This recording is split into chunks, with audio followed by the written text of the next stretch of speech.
มีโอกาสอยู่เรื่องหาดผาของฐานเนาะล่องคนอยู่ในหาดผาเบิ่งบางทีเจอเหรียญแบบนี้ อาจจะเป็นเงินหลายๆ10 ล้านหรือว่าหลายๆ100 ล้านเนาะ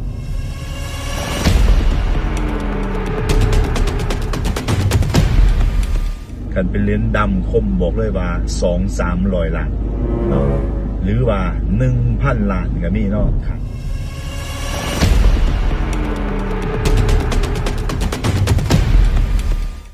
มือว่านบูชาไปเหรียญหนึ่งแล้วเนาะเหรียญมือว่านเป็นเหรียญที่525กระบูชามากเมื่อนี้มีทางปทุมพรส่งมาอีกแหละเนาะเป็นเหรียญดำแดงเนาะก็ค่อนข้างคมอยู่เนาะเป็นขันบูชามันเป็นเหรียญที่526เนาะมือว่าน525เนาะพี่ว่ามาเรียนเลยเนาะบูชาแท้บูชาจริงเนาะก็ตื่นเช้ามาเฮาสิพยายามเสกแต่ละคนส่งมาเนาะหลายๆร้อยขอความเนาะส่งหูส่งยังมาเนาะก็อยากฝากให้ FC ส่งหูมาโหลดบ่ต้องทักว่าสบายดีครับซื้อผ้าบอลยังเนาะอยากให้เฮ็ดแบบมืออาชีพเนาะส่งหูมาโหลดพร้อมราคาแห่งดีเนาะเฮาสิเบิ่งเองคันผ้าแท้เฮาจะตอบกลับด่วนเนาะคันผ้าบ่ผ่านหมายถึงเฮาสิพิมพ์คำว่าบ่ผ่านเนาะมีหยังก็ลองส่งมาเนาะนี่กำลังออกไปทางปทุมพรเนาะเพิ่นส่งมาเหรียญเพิ่นแท้เนาะแต่สิได้กันหรือบ่ได้บ่คันได้มันเป็นเหรียญที่526เนาะบ่ได้เห็นผ้าแท้นอนบ่หลับเนาะตื่นแต่เช้าออกไปเลยเนาะออกไปเลยไผมีก็ลองส่งมาหาเราใส่ใต้เบิ่งเนาะเพื่อได้รับเงินสดจากเฮาเนาะลองทักมาเนาะขออนุญาตเดินทางเนาะเดินทางออกไปปทุมพรทางเมืองโขงแขวงจำปาสักเฮานี่แหละเนาะเจอแล้วเจอ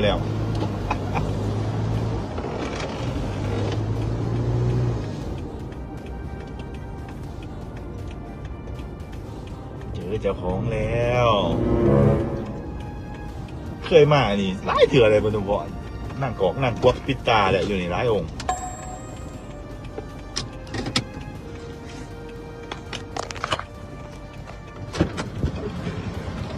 ตังอะไรเนาะอาหารกันไรเอารถจะไปดิไม่อยากเสียหรอเจอจนได้เอานั่งห่านอีกแล้ววะแมนยังมี2 เหรียญบ่3กับตัวหนอ2เหรียญก็คือเงินเจ็ดตัว2 เหรียญเชื่อสิโบพานกันอุ้ยปาติงกันเลยวันนี้ตัวนี้โบพานมันเป็นเหรียญแท้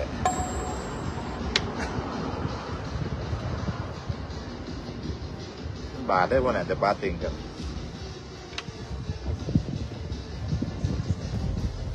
โอ้เหรียญแท้ดังเปย์วันไหน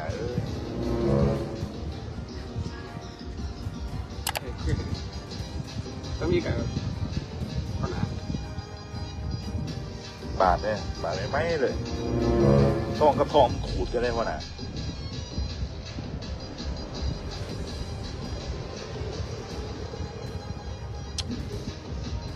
เบอร์ในหูคือชบ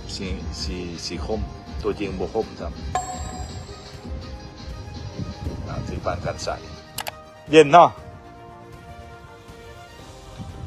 กระจากเพิ่นมือแหลกเพิ่นไม่กินตบเป็ดอะไรนี่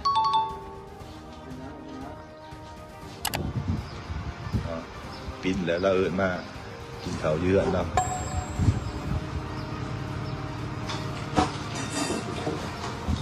ปึกปัดสบายใจโดยขอบใจหลาย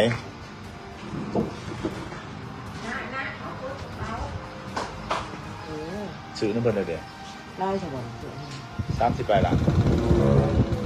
จ่ายเพิ่นเลยยาดมเมื่อหันเลยอาจารย์ชาคำแดง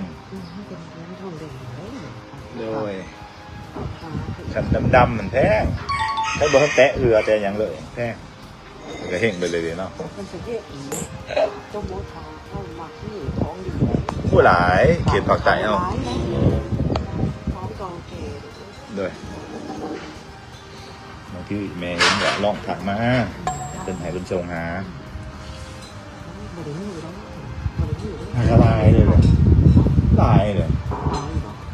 ตู้กับผู้ใดก็ได้ไม่หลายต้องตะกี้เขาข้านเขาไปคอเราเขาไปอาจารย์แล้วเอาไปไม่ได้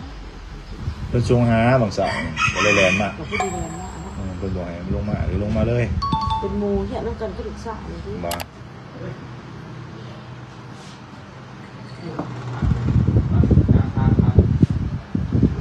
ย่านแม่หวย ครับพอต้องเรียนแบบมาแล้วเหรอ โอ้ย ปิดกันเรียบร้อยเนาะเจ้าของเพิ่นบ่อยากออกกล่องเนาะเอาไปหอดปทุมพรเนาะเหรียญนี่ก็คมเติมเนาะดำแดง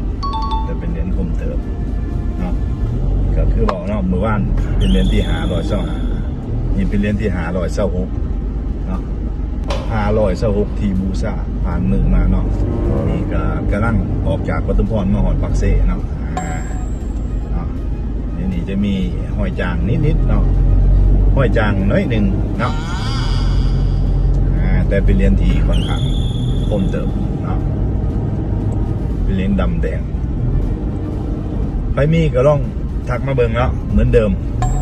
บูชาตลอดการเนาะในเดือนนี้บูชาหลายๆเหรียญเนาะเป็น10เหรียญเนาะเป็น10กว่าเหรียญก็คือเหรียญยันซ่าคำแดงที่มีมูลค่าเหรียญหลักแสน80,000 90,000ก็ว่ากันไปหลายๆแสนก็มีเนาะนี่กำลังมาหอดปักเสเนาะ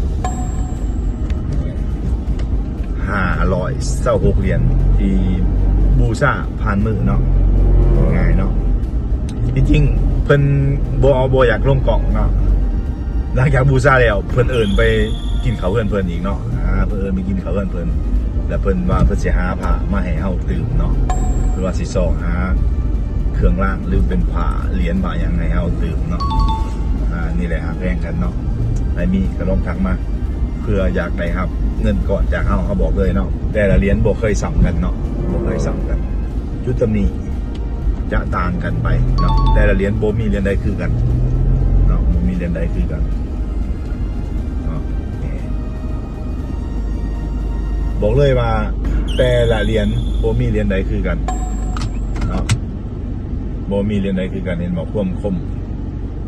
ของเหรียญเนาะแล้วมีจุดตำหนินิดๆเนาะแต่ละเหรียญจะมีจุดเบิ่งว่าจะบ่แม่นเหรียญซ้ำกันเนาะบ่มีเหรียญใดซ้ำกันเนาะแต่วิธีเบิ่งการเรียนนี่ขอบตัดเนาะหรือว่านี่ขอบตัดเนาะให้มาเบิ่งง่ายๆสบายๆเนาะเห็นบ่แองขอบตัดเนาะเบิ่งง่ายๆเนาะเพื่อใครเจอแบบนี้ทักหาเฮาได้หลายๆ10 ล้าน3 4 50 ล้านก็ว่ากันเนาะเรียนแบบนี้เนาะนี่เนาะเพิ่นโบเขากล่องเนาะเพิ่นโบเขากล่องแล้วก็เพิ่นเลี้ยงเขาเนาะมื้อนี้ได้กินเขาฟรีน้ำเพิ่นเนาะเขาจานละ3-40 ล้านเนาะ เนาะเห็นบ่เพื่อใครเจอเหรียญแบบนี้อยากหาเงินสดจากเราใส่ใจลองทักมาเบิ่งเนาะมีโอกาสอยู่เทิงหาดผาของฐานเนาะล่องคนอยู่ในหาดผาเบิ่งบางทีเจอเหรียญแบบนี้อาจจะเป็นเงินหลายๆ10 ล้านหรือว่าหลายๆ100 ล้านเนาะ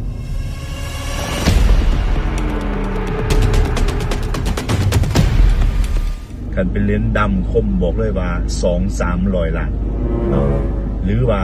1,000 ล้านก็มีเนาะครับ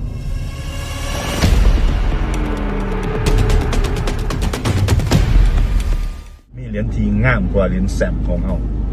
เหรียญละ 1,000 ล้านเนาะ1,000 ล้านน้องส่งมาเบิ่งเนาะหากระปิดมือว่านได้เหรียญที่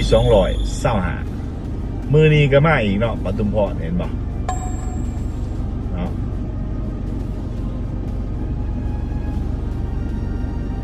ชีวิตบ่มีอย่างหลายหลอกบูชาพระเนาะสมมุติว่าทางจำปาสังมีเฮาก็ลงไปเบิ่งจำปาสังทางปทุมพรมีเฮาลงไปปทุมพรเนาะแขวงเซกรองก็ไปสารวัตรก็ไปหรือว่าฝั่งกรุงเทพเฮาต้องเช็ครายละเอียดว่ามีแท้มีข้อมูลแท้เฮาก็บินไปเห็นบ่หลายๆคลิปเฮาบินไปบูชานำเอาเหรียญจันทราคำแดงกลับมาเล่า 4-5 เหรียญแล้วเนาะ 4-5 เหรียญแล้วมื้อก่อนก็เป็นเหรียญที่6ที่บูชาจากกรุงเทพเนาะมือก่อนก็จากเชียงใหม่เนาะเพิ่นมาปล่อยให้เราใส่ใจอยู่กับปากเซ่เลยเนาะเพิ่นบินมาแต่เชียงใหม่เพิ่นทำธุรกิจอยู่ลาวเนาะ เป็นบินมาแต่เชียงใหม่มาแบ่งให้เราใส่ไต่เนาะเพื่อไปเจอเนาะลองถักมาพอดีได้เวลามาหาลูกเลยเนาะ